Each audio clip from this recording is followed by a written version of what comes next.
Vous êtes bien sur Muzen TV. Nous recevons aujourd'hui Baptiste Brodard pour une émission qui sera consacrée à l'islam en Amérique latine. On en discute tout de suite avec lui. Restez avec nous.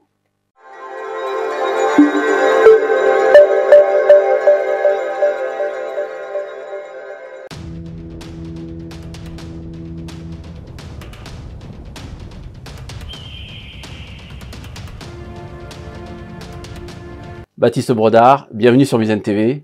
Merci beaucoup. Merci d'avoir accepté notre invitation. Merci à vous. Alors, je vais vous présenter brièvement. Vous êtes docteur en études religieuses et sciences sociales de l'Université de Fribourg en Suisse. Vous êtes aussi l'auteur d'une thèse sur l'action sociale musulmane en Europe.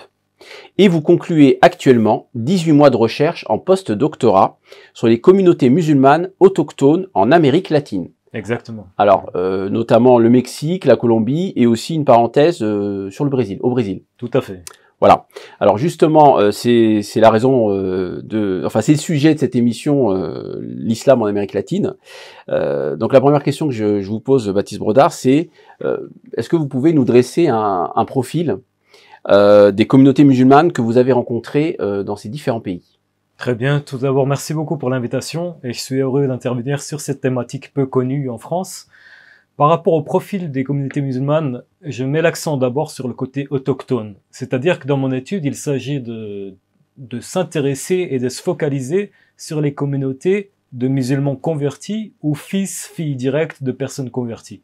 Ce qui n'est pas représentatif de tout l'islam en Amérique latine, mais seulement d'une partie. Cela dit, on voit que en Colombie et au Mexique, quand on va dans les différentes mosquées du pays, la majorité des gens qui pratiquent l'islam, au moins dans ces congrégations religieuses, sont des personnes locales, autochtones. Autochtones dans le sens qu'elles sont mexicaines, colombiennes, depuis plusieurs générations. Et on a un panel très différent en termes d'affiliation théologique, d'affiliation idéologique.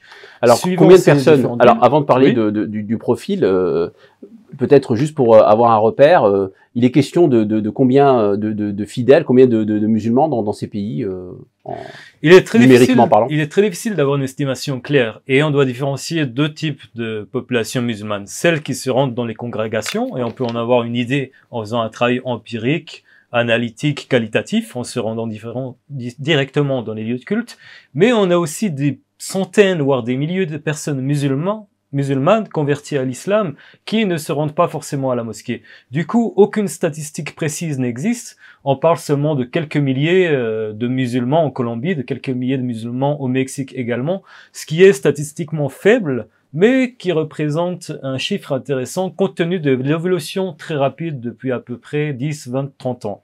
On part d'une population très restreinte composée de quelques diasporas migrantes à un islam de plus en plus visible dans l'espace public, notamment dans certaines villes de Colombie, mais statistiquement on reste dans des chiffres très limités.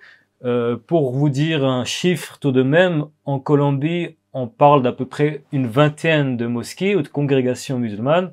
Dans chaque congrégation, vous allez voir une trentaine, une cinquantaine de personnes qui se rendent dans ces lieux de culte. Mais en réalité, vous avez des milliers de personnes musulmanes converties par Internet ou autres qui habitent loin de ces mosquées et qui ne sont pas répertoriées forcément dans les statistiques. D'accord. Donc vous décriviez un peu le profil de ces communautés musulmanes.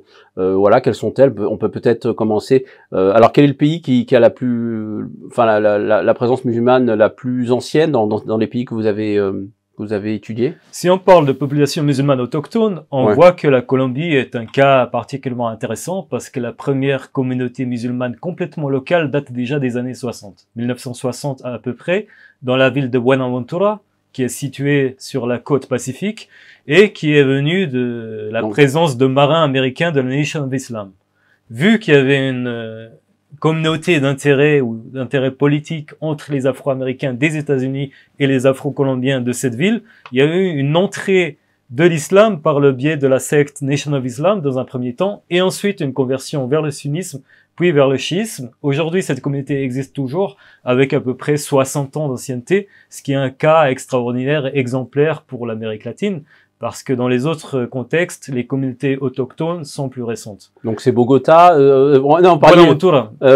C'était quoi la Colombie? La Colombie, la Colombie, tout à fait, d'accord, oui. d'accord. Donc c'est pas la capitale. Hein. Non, c'est une ville retirée qui est vers la connue côte. pour la côte Pacifique, qui est difficile d'accès, qui est connue pour avoir une grande criminalité et pauvreté, mais également le port le plus important du pays, mais qui est très marginalisé. D'accord. Donc vous parlez d'une communauté chiite dans cette région-là. Oui. Est-ce que c'est la seule représentation? Est-ce qu'il y a différentes? Est-ce qu'on est dans le cas de mosaïques religieuses, ou est-ce qu'il y a une dimension homogène de l'identité religieuse de ces populations-là? Donc dans le cas de la côte pacifique de Buenaventura, à la base, on a cette communauté musulmane chiite dite afro-colombienne, parce que tous ses adhérents sont d'origine afro-colombienne, c'est-à-dire des descendants d'esclaves africains qui ont été déportés en Colombie il y a quelques siècles et qui sont convertis, comme on l'a vu dans les années 60, par le biais de la Nation of Islam. Ensuite, ils sont devenus sunnites, ensuite chiites, en lien avec l'Iran. Certains ont eu des bourses pour étudier à Qom en Iran.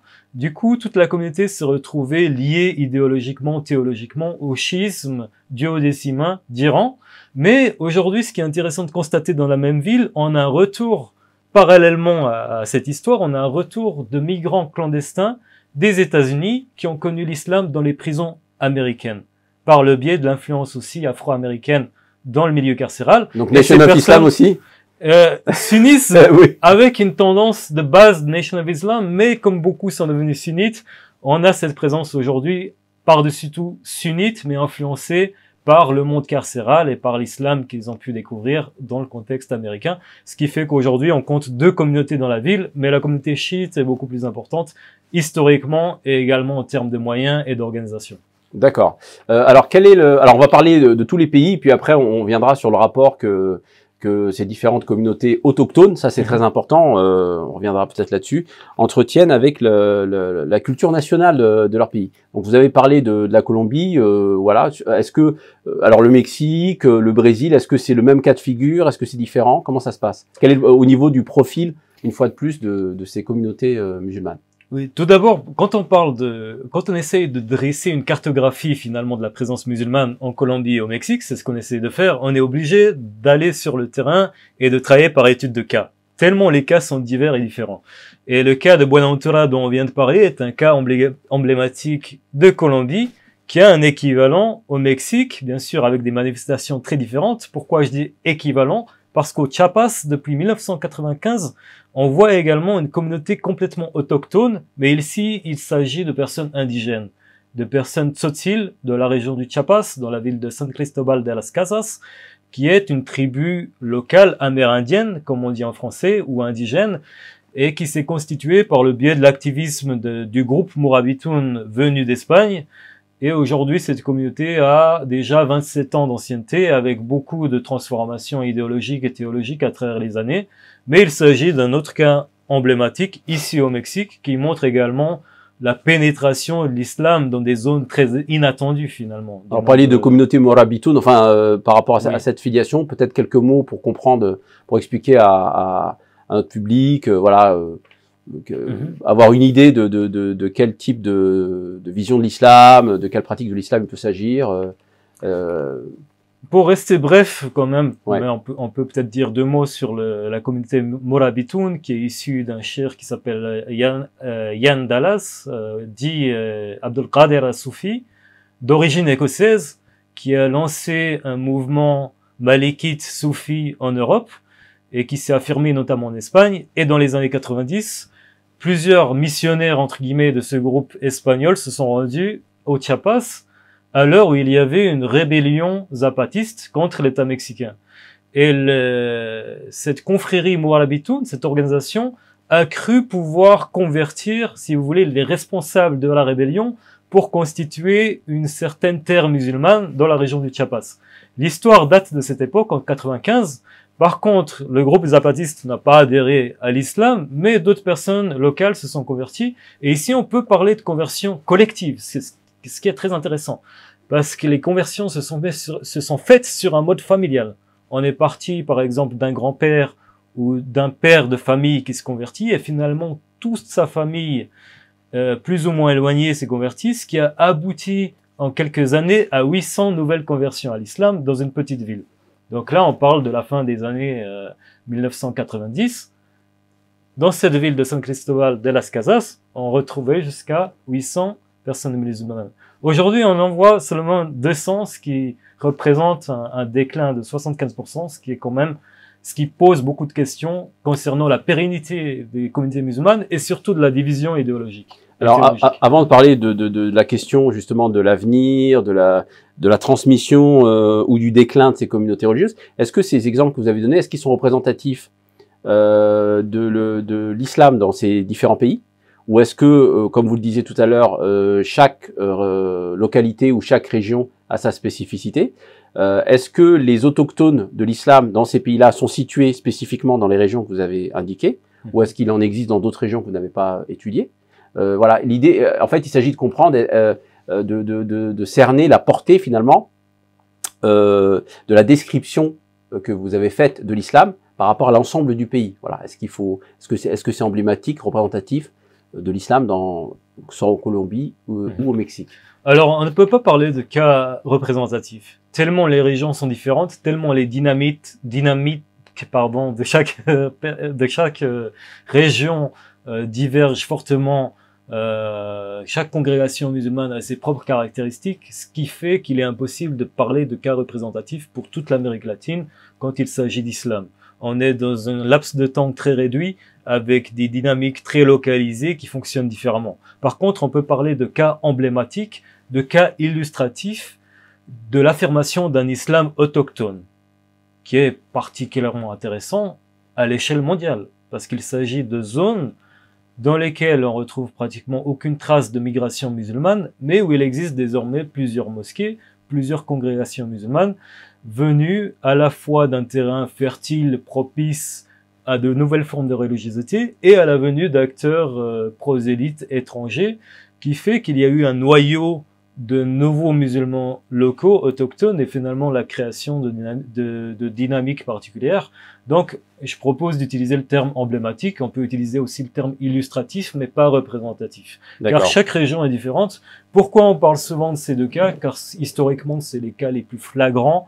Aujourd'hui, vous allez à la mosquée à San Cristóbal de las Casas au Chiapas ou à Buenaventura et vous allez sûrement voir que 99%, pour pas dire 100%, des musulmans présents sont issus des communautés locales. Ce qui est un cas particulièrement rare, même au Mexique, même au Colombie, parce que si vous allez dans d'autres congrégations musulmanes dans le reste du pays, vous allez quand même voir qu'il y a des migrants, qu'il y a des personnes musulmanes issues d'autres contrées et que la composante est plus mixte que dans ces cas particulièrement illustratifs de l'islam local autochtone. Alors, qu'est-ce que vous pouvez nous dire sur la question de la transmission religieuse? Vous avez donné des indications sur les causes historiques générales de l'introduction de l'islam dans ces différents pays. Vous parlez de Nation of Islam, vous avez parlé aussi des Morabitoun, dans le contexte de la révolte du Chiapas. Comment l'islam, à partir du moment où il est devenu autochtone, où les graines ont été germées, comment la transmission s'est réalisée? Est-ce que il y a eu des difficultés de transmission? Vous aviez évoqué également un déclin aussi. Donc finalement, voilà, en gros, quel est l'enjeu finalement de cette transmission et à quelles difficultés cette transmission a-t-elle été confrontée, qui expliquerait justement ce déclin? Déjà, le cas est particulièrement unique dans ces pays par rapport à l'échelle mondiale. On parle de communautés de convertis, aujourd'hui de fils, de filles descendants directs de convertis, par opposition à des communautés musulmanes qui seraient issues d'immigration ou d'une historicité plus ancrée dans le contexte. Donc là, on a beaucoup de points communs avec l'islam afro-américain aux États-Unis. C'est important de le noter quand il s'agit de transmission.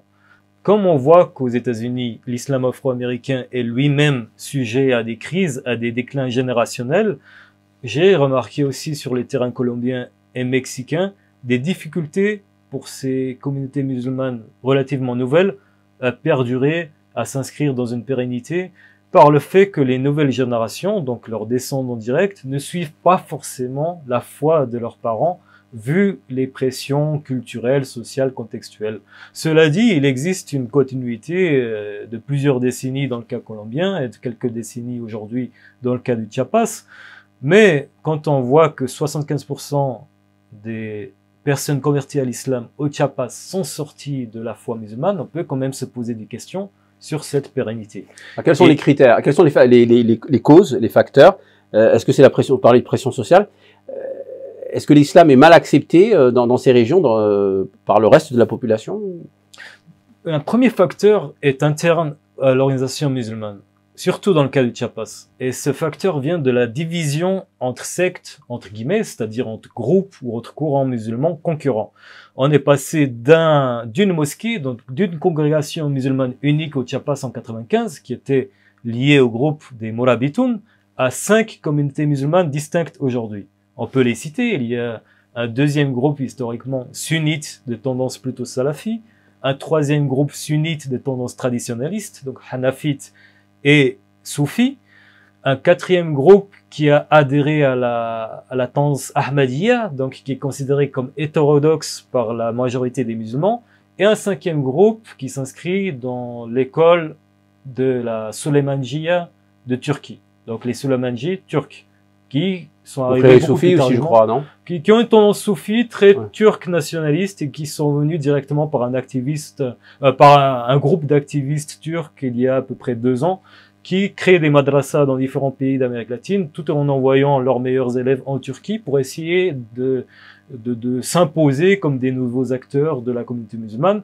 Et à partir de ce moment où la communauté locale est divisée en 5 groupes, bien sûr, on perd de la force et de la persuasion pour les nouveaux convertis à l'islam qui ont appris que l'islam est unifiant, unique, et qui se retrouvent finalement par rapport à une offre, entre guillemets, de 5 tendances différentes et concurrentes dans le cas actuel. C'est important de signaler que ces tendances ne se voient pas d'un très bon œil. Ici, on parle bien sûr des leaders et pas des personnes musulmanes pratiquantes qui fréquentent ces mosquées et qui déplorent pour la plupart le manque d'unité. Alors, c'est intéressant ce que vous dites, parce que finalement, la diversité religieuse de l'islam dans cette région-là a provoqué un déclin démographique ou numérique de la population musulmane, alors qu'on vante très souvent la diversité comme une respiration, comme une alternative, la possibilité d'avoir des choix ou de servir de complément, d'avoir une vision complémentaire dans la vision générale de la religion. Là, finalement, ce que vous dites, alors peut-être vous apporterez une précision, c'est que la diversité de l'offre religieuse, pour vous, c'est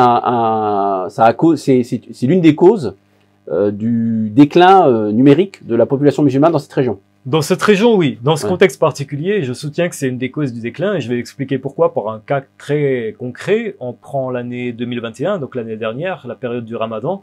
Vous allez dans la ville de San Cristóbal de las Chiapas, qui est relativement petite, que vous pouvez parcourir à pied, et vous retrouvez 5 lieux de culte musulman où vous pouvez prendre l'iftar dans 5 différents endroits et prier le tarawih dans 5 différents endroits. Vous retrouvez à peu près une vingtaine, trentaine de personnes maximum dans chaque lieu, et vous voyez qu'il y a un manque d'unité, y compris pour l'organisation de la fête, des fêtes importantes, donc de l'Eid al-Fitr et l'Eid al-Kabir, où vous voyez que la communauté est complètement divisée en différents pôles et que toute tentative d'union, l'union fait la force, comme on le dit très simplement, mais ici on voit qu'en divisant un nombre réduit de fidèles, vous prenez 200 musulmans pratiquants, vous les divisez en 5, ça fait des pôles de 40 qui sont toujours en conflit, et vous n'arrivez pas à avoir de force, y compris à l'échelle locale, sociale et politique, parce que la communauté musulmane n'a pas un seul interlocuteur, et comme elle est dans un milieu relativement hostile, pas par rapport aux gens forcément, mais par rapport au caractère très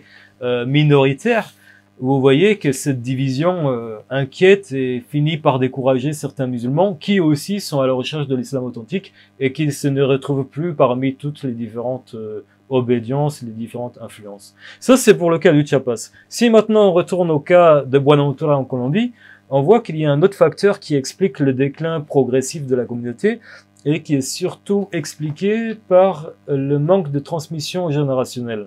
Vous avez des personnes, prenons un homme d'une quarantaine d'années, musulman, pratiquant, très intéressé par l'islam, mais qui n'arrive pas à se marier avec une personne musulmane, il va se marier avec une femme de confession catholique, leurs enfants ne vont pas forcément suivre l'islam, et vous voyez qu'il y a une certaine rupture générationnelle. Métissage.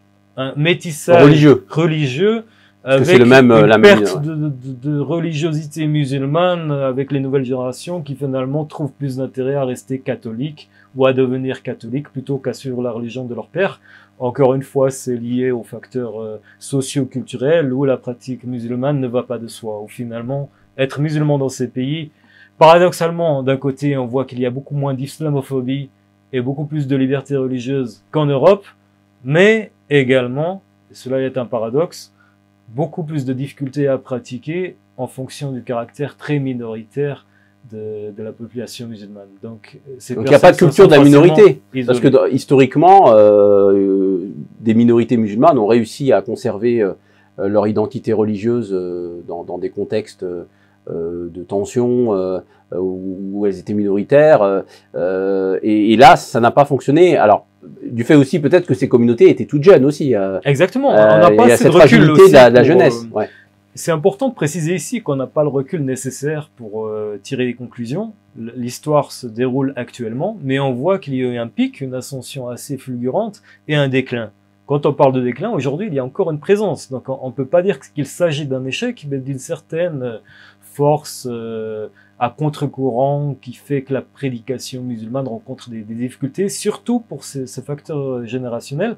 C'est pour ça, avant, j'ai voulu dresser une parenthèse avec le cas afro-américain musulman, où dans les années 80, 90, voire au début des années 2000, on saluait un essor très important de personnes converties à l'islam dans les communautés afro-américaines, mais qu'aujourd'hui, certains imams ou leaders afro-américains musulmans déplorent le fait.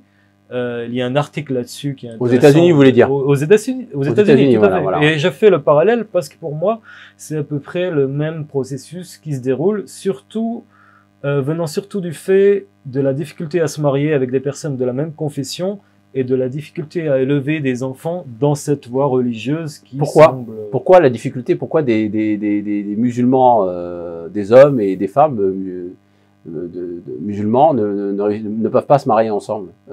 Parce qu'on parle de communautés relativement restreintes. En parlant grand, peut-être à Buenaventura, on peut trouver une centaine de personnes musulmanes, peut-être 50 seulement sont particulièrement assidus. Et l'offre en termes de rencontres pour le mariage, pour le couple, est très réduite finalement. Et d'autres personnes trouvent par exemple une compagne ou un compagnon qui leur semble plus intéressant dans d'autres traditions religieuses. Donc c'est tout à fait métissage. Alors on le comprend en Amérique latine, mais aux États-Unis, vous disiez qu'il y avait cette problématique également de difficulté de transmission et peut-être de déclin relatif de la communauté musulmane afro-américaine. Vous disiez aussi, je crois, qu'il y avait cette difficulté du mariage dans cette communauté. Mais là, il y a quand même un nombre plus important. Tout à fait. Alors comment on peut comprendre ça finalement? Là, aux États-Unis, du coup. Aux États-Unis aussi, les leaders communautaires afro-américains déplorent des difficultés liées au mariage et à la solidification de la famille afro-américaine musulmane pour des raisons qui sont pas complètement connues, en tout cas de ma part. Ici, on est on peut dresser des hypothèses, mais on va s'hasarder à parler de facteurs très complexes et c'est effectif, c'est réel qu'il y a une population bien plus importante afro-américaine musulmane aux États-Unis que les afro-colombiens musulmans, par exemple. Ouais. Mais on constate une fragilité de la famille, une difficulté pour les gens à entrer en couple, pour certaines raisons qui m'échappent. Mais ici, on est dans la même conclusion, dans les mêmes répercussions qui font que les descendants directs de ces personnes souffrent d'un manque de stabilité familiale qui fait que la religiosité est plus dure à transmettre en général. C'est pour ça que je dresse ce panorama comparatif. Toute comparaison se heurte à des limites, bien évidemment. Donc les facteurs de décadence démographique de ces communautés, donc la question du mariage, la difficulté à transmettre avec de nouvelles générations voilà, qui sont confrontées, et la pression sociale aussi également. Est-ce qu'il y a d'autres facteurs et derrière cette question, finalement, quel rapport les musulmans autochtones entretiennent-ils avec la culture nationale de leur pays? Je veux dire, comment est-on mexicain, musulman, dans un pays profondément influencés par l'identité hispanique, catholique, très fort, avec une culture religieuse très très forte, une identité religieuse très forte. Comment ça se passe? Est-ce qu'on est dans la rupture? Est-ce qu'il y a un phénomène de rupture entre l'identité religieuse musulmane de ces acteurs autochtones avec la culture nationale, ou est-ce qu'il y a un pragmatisme qui permet une cohabitation harmonieuse? Alors, vous me posez là deux questions très intéressantes, très profondes, qui mériteraient beaucoup de temps de réponse, mais le bon point, c'est qu'elles se prennent ensemble, finalement. Et on va le voir comment, je vais essayer d'être rapide, mais c'est des points très critiques qui pourraient s'expliquer en plusieurs dizaines de minutes. Mais premièrement, un troisième facteur de déclin des populations musulmanes autochtones, ou du nombre de conversions, enfin pas de conversion, mais de pérennisation dans la foi religieuse, vient de nombreuses sorties de l'islam. Des conversions, entre guillemets, si on veut bien me pardonner l'expression. On parle toujours de conversion, surtout les organisations de Darwa, on n'a pas eu l'occasion encore d'en parler, mais il y a un phénomène important de butinage religieux, comme le dit le chercheur Edio Suarez, qui montre que dans certaines sociétés latino-américaines, il y a une facilité à passer d'une religiosité, d'une forme de tradition religieuse à une autre, comme des expériences sociales vécues de manière un peu légère par certains. Une mobilité? Une mobilité religieuse qui font que les entrées dans l'islam sont très fréquentes et faciles, mais les sorties également. Ce qui m'intéressait, c'est de comprendre les raisons de sortie de personnes converties à l'islam. D'entrée et de sortie, finalement. D'entrée et de sortie, tout à fait. Ouais. L'entrée, on en a parlé par des phénomènes collectifs de conversion. On a le cas de Buenaventura et du Chiapas. Il y a des phénomènes individuels de conversion qui dépendent de la curiosité individuelle, de la foi, de la recherche spirituelle de nombreux latino-américains, tant des femmes, plus des femmes que des hommes, mais on retrouve les deux genres concernés par ces conversions importantes, par le biais d'Internet, par le biais d'échanges sur les réseaux sociaux. Mais ce qui est plus particulier, qu'on en parle moins, c'est les sorties de l'islam. Pourquoi des personnes qui ont passé quelques mois, quelques années dans l'islam finissent par se dire non musulmanes ou retourner à leur vie antérieure en termes de pratiques religieuses? On voit ici que pour certains, il y a une grande déception. Et cela dépend énormément des cas. Dans les cas rencontrés dans mes recherches, j'ai vu que beaucoup de déceptions viennent du fait qu'elles avaient l'impression de devoir adhérer à une culture et des normes sociales étrangères en raison de la conversion à l'islam. Il y a une confusion dans certains acteurs prosélytes entre l'arabité ou entre la culture indo-pakistanaise et la transmission de l'islam, ce qui fait que certains latino-américains musulmans, après avoir commencé à faire des efforts pour s'intégrer à la communauté musulmane, se sont sentis dépassés, déçus et étrangers dans cette nouvelle communauté. C'est un point très intéressant qu'on retrouve dans différentes villes, pas forcément à Buenaventura, ou pas du tout à Buenaventura ou Chiapas, mais dans d'autres cas. Pourquoi? Parce que on n'a pas eu l'occasion de venir sur le cas de Medellín, par exemple, au Colombie, ou de Mexico City, la capitale, mais dans ces communautés, on voit que l'islam est venu aussi par des acteurs prosélytes étrangers qui ont présenté l'islam comme un package, entre guillemets, à suivre en intégrant certains aspects culturels, sociétaux, sociaux, familiaux, étrangers à la culture locale, ce qui fait que la nouvelle personne musulmane s'est découragée. C'est quoi, des tenues vestimentaires? La tenue vestimentaire, l'alimentation, les normes de non-mixité, voire de travail, etc. Surtout pour les femmes qui commençaient à devoir porter le hijab ou à sortir, ne pas sortir sans mahram dans les interprétations les plus rigoristes, qui a fini par décourager certains latino-américains musulmans de l'islam. Donc une inadéquation importante de l'enseignement de l'islam par ces courants-là portés par des acteurs donc soit arabes, soit indo-pakistanais, qui a provoqué une rupture auprès des populations autochtones, c'est ça? Exactement. Une pression, auprès de certains nouveaux convertis. Et là, on vient à votre deuxième question qui a complètement à voir. Le rapport entre le rapport avec l'identité nationale, avec la culture locale. Et on remarque que les communautés musulmanes locales autochtones qui ont survécu, qui sont plus ou moins pérennes, on a vu qu'il y a un certain déclin, mais quand même il y a une survivance, il y a une résistance, sont celles qui ont réussi à réaffirmer les discours et les pratiques musulmanes en prenant en compte le contexte local. C'est-à-dire qu'elles ont priorisé les normes et les principes dits fondamentaux de l'islam en mettant l'importance sur certaines pratiques et en relativisant des pratiques plus ambiguës par rapport à leur culture, plus controversées, tout en permettant aux nouveaux cercles de convertis de garder leur identité musulmane tout en continuant à manifester certaines pratiques sociales, culturelles, locales, en lien avec le contexte. Dans le cas contraire, lorsque ce sont des leaders étrangers qui ont la mainmise sur les communautés musulmanes et qui imposent des normes plus rigoristes, entre guillemets, plus exigeantes dans tous les cas, on voit qu'il y a beaucoup plus de sorties de nouveaux convertis qui se disent fatigués, qui se disent inadéquats et incapables de vivre leur islamité dans un contexte d'une ville colombienne ou mexicaine ou brésilienne. Alors c'est un point très important pour expliquer la survivance de certaines communautés et les nombreuses sorties d'autres.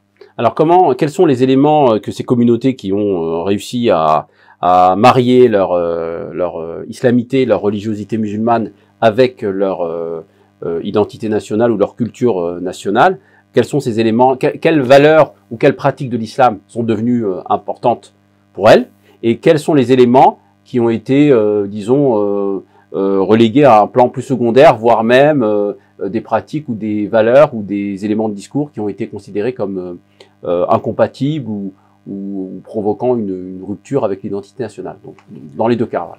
Dans les deux cas, je pense qu'il s'agit surtout de priorisation de normes, c'est-à-dire comment on classe l'importance des pratiques et des normes à observer, quelles sont celles qui sont impératives pour être musulman et celles qui sont secondaires. Et il ne faut pas oublier que la plupart des personnes converties à l'islam viennent de backgrounds, de caractéristiques socioculturelles complètement différentes aux normes qu'on retrouve dans les pays musulmans, notamment en termes de consommation, en termes de mixité, en termes de mode de vie. Donc il y a un choc très fort suscité par la conversion, mais les communautés qui accommodent les nouveaux convertis en priorisant la pratique de la prière, en laissant une certaine marge de manœuvre, un certain temps d'adaptation aux nouvelles personnes converties, vont finalement être appréciés par ces nouveaux musulmans qui vont ne pas s'en sentir exclus ou jugés ou poussés.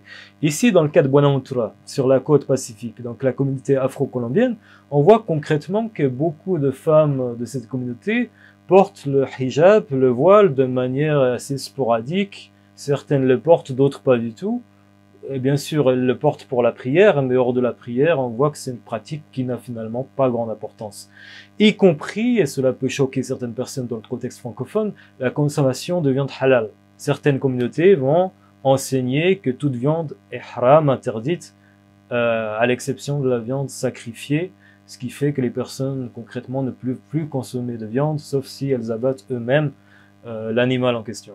Par contre, d'autres vont simplement insister sur l'interdiction du porc en disant qu'elles peuvent consommer du poulet, etc. Comme c'est le cas à Buenaventura ou dans certaines communautés du Chiapas. Maintenant, comme on a vu qu'il y a 5 pôles, 5 mosquées dans la ville de San Cristobal de las Casas, on voit que par exemple les Turcs de Soleimanji insistent énormément sur le caractère illicite de la viande, de poulet ou de bœuf, et que cela pose une certaine tension avec des personnes qui vivent dans des milieux pauvres, dans des familles mixtes, où finalement le fait de refuser un repas de viande est très compliqué pour leur pratique. Et on voit dans la même ville que d'autres mosquées ne vont pas insister sur cet élément, et vont dire on peut s'accommoder. C'est un exemple. Il y a la pratique vestimentaire, il y a les questions de mixité. Au contraire, on a des mouvements d'obédience salafistes, plus rigoristes, qui vont imposer à une femme de ne pas sortir sans mahram. Par contre, la plupart des femmes converties à l'islam dans ces communautés peuvent être divorcées, mères d'enfants, célibataires, etc., ce qui pose des problèmes très grands si ces normes sont présentées comme des caractéristiques d'appartenance ou non à l'islam. C'est-à-dire que tout dépend du degré de priorisation. Et on voit, par rapport à votre question, on voit aussi que les communautés qui résistent sont celles qui ont réussi à produire des leaders locaux, c'est-à-dire des imams ou des enseignants issus des communautés locales, afro-colombiennes en Colombie ou indigènes tsotsil au Chiapas, qui sont parfois partis au Yémen ou en Iran, ou dans d'autres pays pour étudier l'islam. Et dès qu'elles sont revenues, elles ont acquis un statut de leader, tout en accommodant la pratique religieuse aux exigences socio-culturelles, aux habitudes locales, et en priorisant ce qui est indispensable, ligne rouge d'appartenance à l'islam, et ce qui peut être discuté en fonction du contexte très particulier de ces pays. C'est quand même un point très intéressant ce que vous soulevez, parce que finalement, on ne peut pas s'empêcher de penser à d'autres pays, en France y compris, où la question c'est de se demander est-ce que la condition de la survie, de la pérennité et de la transmission de l'islam en France, mais aussi dans d'autres pays, c'est ce travail à faire pour adapter alors, on parle souvent de contextualisation, de mise en contextualisation, de tenir compte du contexte dans la pratique de l'islam, et donc dans la priorisation des pratiques et des valeurs. Voilà, on sait, il y a aussi différents courants, vous en avez cité quelques-uns, qui sont aussi présents en France. Donc voilà, on sent bien que est-ce que vous dites que finalement cette problématique, elle est centrale partout pour le destin de l'islam international, c'est-à-dire cette manière de se marier et d'entrer en harmonisation avec la culture et les valeurs du pays, ou pas, parce qu'on est aussi dans un contexte de mondialisation, il y a aussi un bousculement des identités. Alors, c'est peut-être moins le cas en Amérique du Sud. Est-ce que les identités sont davantage conservées en Amérique du Sud, enfin en Amérique latine, que en Europe ou dans les grandes métropoles un peu globalisées? Qu'est-ce que vous en pensez? Oui, encore une fois, il y a deux questions qui ont beaucoup à voir, et c'est des aspects tellement intéressants qu'on pourrait les détailler avec main exemple pendant des heures. Mais pour faire court, tout d'abord, c'est intéressant de voir qu'il y a la création de nouvelles identités musulmanes afro-américaines spécifiques, latino-américaines, pardon, spécifiques, qui donnent lieu, par exemple, à des expressions, y compris des expressions corporelles qu'on ne voit pas ailleurs dans le monde musulman. Je prends l'exemple de jeunes du Venezuela qui ont connu des parcours de vie un peu compliqués, qui ont connu l'incarcération aux États-Unis, qui ont été expulsés, ou des Colombiens, ou des Mexicains issus des mêmes milieux, qui se font tatouer des versets du Coran, ce que je n'ai jamais vu ailleurs. Ouais. Où un avait un tatouage impressionnant, écrit en arabe « Allahu Akbar », « Kill Illuminati » en dessous. Et je le voyais à la mosquée en lui disant « Ah, vous avez fait un tatouage, c'est intéressant » pour voir son avis par rapport à Allah. Et on voyait qu'il n'y avait aucune forme que la personne voyait cela comme évident. Oui, je suis musulman, j'ai fait ça, j'aime bien. Je trouve que c'est bien. Ça, c'est un rapport au tatouage, je voulais dire, alors, est-ce que c'est spécifique, est-ce que c'est une pratique carcérale qui était répandue, ou est-ce qu'il y a un lien à la pratique du tatouage en Amérique du Sud, en Amérique latine? C'est lié à des milieux carcéraux, pas uniquement carcéraux, mais à des sous-cultures urbaines, comme on dit en sociologie particulière, de milieux défavorisés, où le tatouage est une expression corporelle. Et on voit que pour ces gens qui ont vu l'islam comme une forme de libération également, il y a une sorte de syncrétisme, non pas religieux, mais socio-culturel, où finalement l'identité musulmane est vécue de manière pacifiée et positive avec l'identité latino-américaine, parce qu'on parlait des afro-colombiens avant, mais il ne s'agit pas seulement de cette composante, comme une forme d'émancipation aussi face à la vision d'un Occident oppresseur, face à la vision d'un monde en conquête, transformation, et une appropriation identitaire valorisante qui cumule la fierté d'être latino-américain et la fierté d'être musulman. Il y a beaucoup de productions aussi intellectuelles qui ont été faites en ce sens, et il y a aussi une reconstruction historique. Quand je dis reconstruction, il ne s'agit pas de nier l'histoire, mais d'insister sur le fait que certains ont des propos qui montrent que l'identité latino-américaine serait très proche de l'identité musulmane pour des raisons historiques. On parle du départ des morts après la Reconquista. MAURES. Oui, voilà. Exactement. À la fin du XVe siècle, on sait aujourd'hui qu'il y a beaucoup de musulmans qui ont été déportés dans les Amériques à cette époque. L'islam a disparu par contre, mais aujourd'hui dans les discours il y a une certaine réappropriation identitaire basée sur une relecture historique, y compris chez les descendants d'esclaves Donc rattaché. africains qui savent que certains de leurs ancêtres devaient être musulmans. Donc il s'agit de se rattacher à une histoire de l'islam qui était antérieure à leur propre histoire locale. Exactement. D'accord. Donc la conversion à l'islam apparaît pour certains latino-américains comme le fait de renouer avec des origines lointaines qui parlent à leur identité ethnique, et cela est très intéressant à observer finalement. Donc j'en parle un peu pour montrer que cette identité musulmane est vécue de manière non pas antagoniste à l'identité latino-américaine, mais complémentaire. Et on voit aussi que ces personnes, à l'exception des musulmans qui choisissent de suivre des tendances plus littéralistes, salafistes, qui sont en porte-à-faux avec leur culture locale, chez beaucoup de musulmans latino-américains, il y a cette conciliation d'identités multiples avec une réappropriation socioculturelle et une recomposition des différentes influences qui s'ancrent très bien dans le contexte local. Et en plus, quand on parle d'intégration de ces communautés, on voit qu'il est plus facile aux yeux, au niveau social, d'être musulman dans certaines régions de Colombie et du Mexique que d'être musulman dans certains pays européens vis-à-vis des non-musulmans. Il y a beaucoup moins de tensions, beaucoup moins d'islamophobie et de préjugés négatifs. La population majoritairement non musulmane ne voit pas d'un mauvais œil le développement de ces communautés musulmanes en ce sens-là? Majoritairement, dans l'espace public, on voit des propos plutôt positifs vis-à-vis des musulmans, doublés d'une grande ignorance. La plupart des personnes n'ont pas de connaissances sur l'islam et voient ça de manière très exotique finalement, sans vraiment s'inquiéter. Mais il y a aussi une ouverture liée au contexte de métissage de ces pays, notamment en Colombie, où finalement le pays est basé sur des métissages culturels et ethniques de population, donc d'où l'ouverture, y compris au Brésil. D'accord, donc on voit bien qu'on s'inscrit dans un processus nouveau à suivre, un processus historique avec des communautés voilà qui ont connu des pics,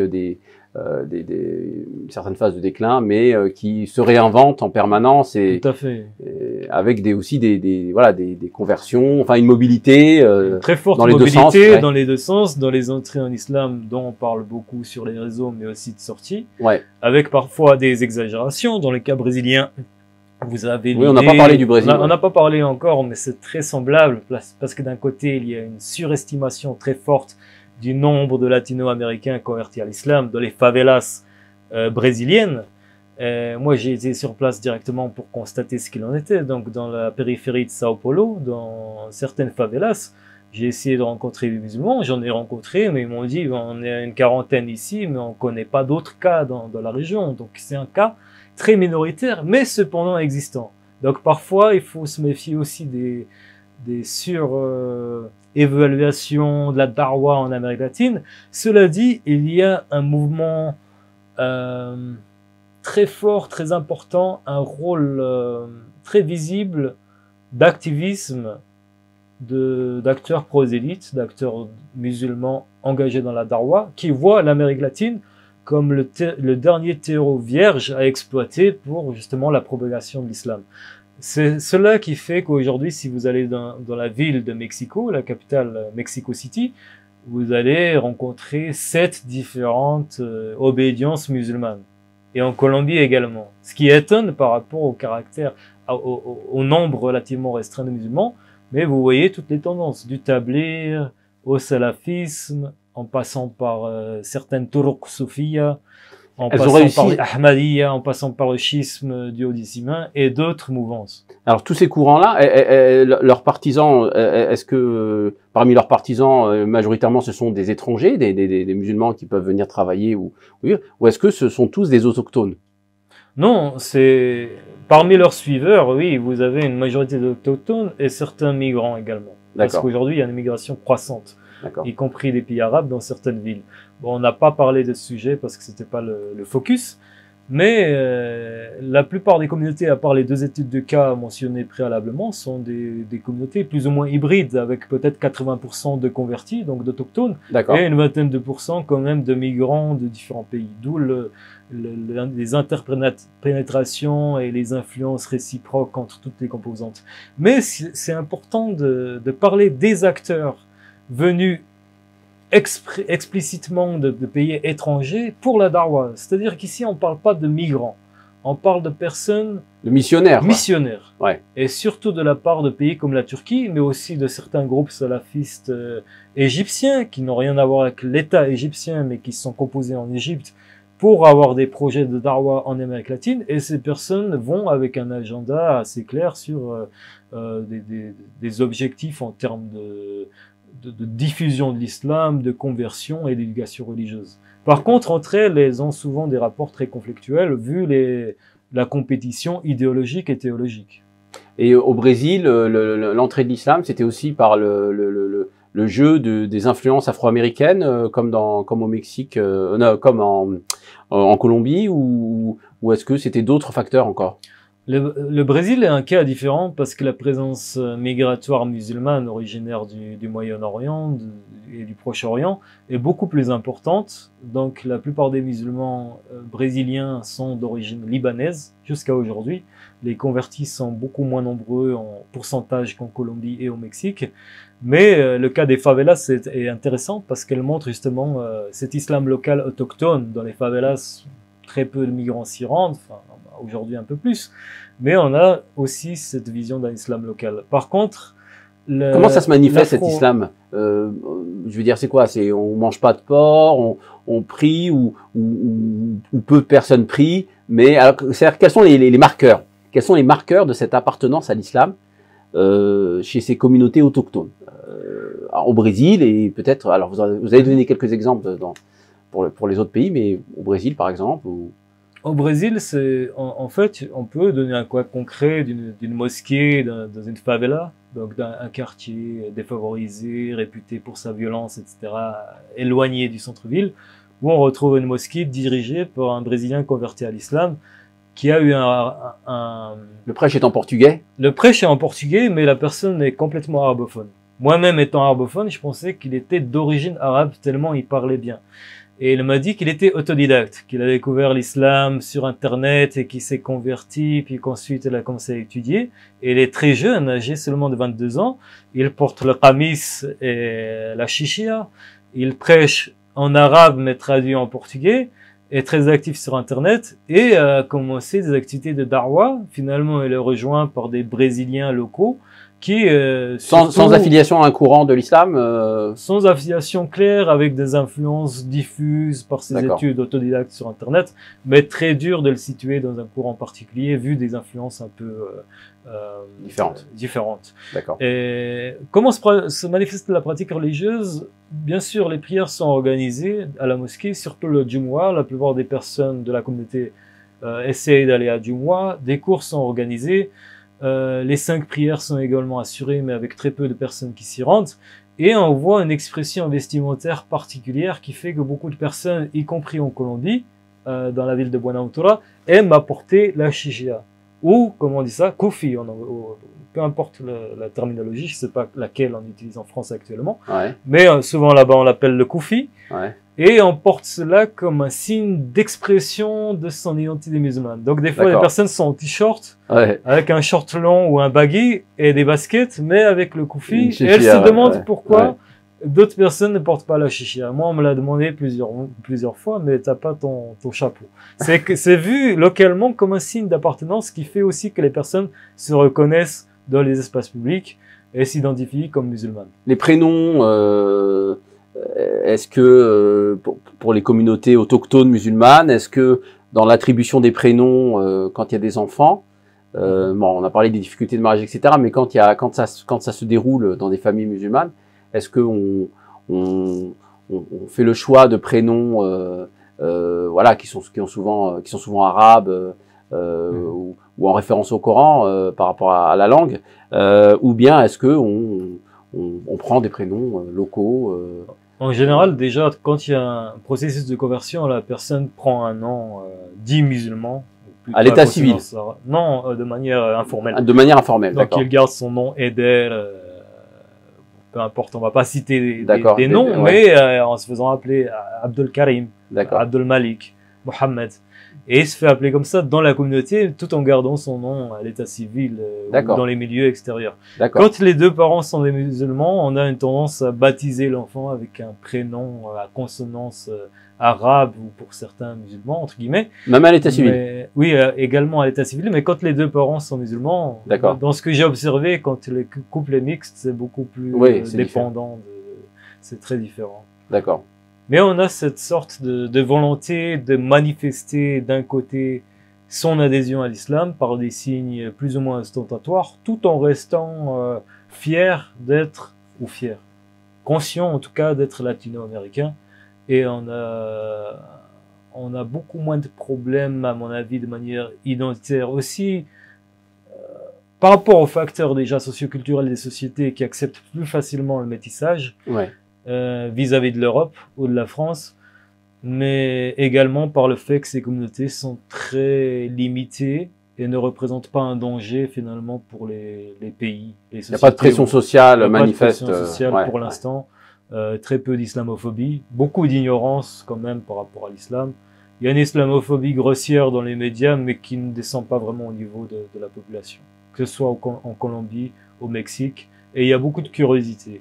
Par exemple, une personne qui va intervenir comme professeur à l'université, donner un cours sur l'islam, il est facilement rejoint à la fin du cours par une ou deux personnes qui disent qu'elles ont envie de se convertir à l'islam. C'est très naturel comme processus et la rapidité des conversions trahissent aussi la rapidité des sorties quand il n'y a pas d'accompagnement, quand il n'y a pas de structure locale qui parviennent à pérenniser finalement cette identité musulmane. Merci beaucoup Baptiste Brodard pour ce tableau que vous nous avez dépeint de l'islam en Amérique latine avec différents pays, avec des causes, des facteurs différents, convergents, avec une histoire complexe qui est en devenir d'ailleurs, hein, une histoire toute fraîche, toute jeune, donc affaire à suivre, j'ai envie de dire. Et on aura peut-être le plaisir de vous recevoir dans une prochaine émission pour peut-être voir le développement et le devenir de cette religion, de l'islam, donc en Amérique latine et peut-être même aussi en Amérique du Sud. Merci beaucoup, Baptiste Brodard. Merci de nous avoir suivis et puis à très bientôt sur Mizane TV.